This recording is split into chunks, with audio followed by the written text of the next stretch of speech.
ही माझी सगळ्यात आवडती गोष्ट जी की माझ्या गेल्या 2 वर्षापासून सोबत आहे, पण मी त्याला आणखी ना वरती काढलं नाही किंवा यूजसाठी काढलं नाही असं म्हणायला हरकत नाही. असो काय ते सांगतेच, पण त्या अगोदर मी तुम्हाला ना माझं रुटीनही शेअर करते. आज सोमवार येताना काही तो एकटा येत नाही. येताना माझी घाई गडबड नेहमीच सोबत घेऊन येत असतो. यांना टिफिन करून दिला आणि मी माझ्यासाठी डाळ खिचडी बनवलेली होती.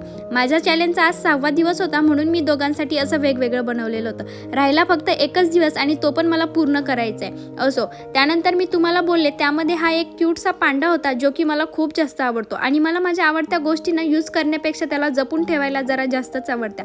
असो त्यानंतर ना खूप जास्त साय जमा झाली होती, पण मला आज टाईम नव्हता त्यामुळे मी काही तूप बनवलं नाही. रात्रीचा स्वयंपाक केला आणि त्यानंतर भांडे घासताना ना आमची अशी हसी मजाक चालू होती.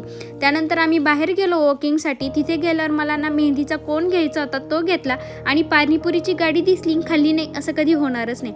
त्यानंतर घरी आलो आणि सगळ्यात अगोदर तर मी एकदा स्किन केअर करून घेतली होती. आज मला मेहंदी काढायची होती. मेहंदी काढून दिवस संपवला. बाय.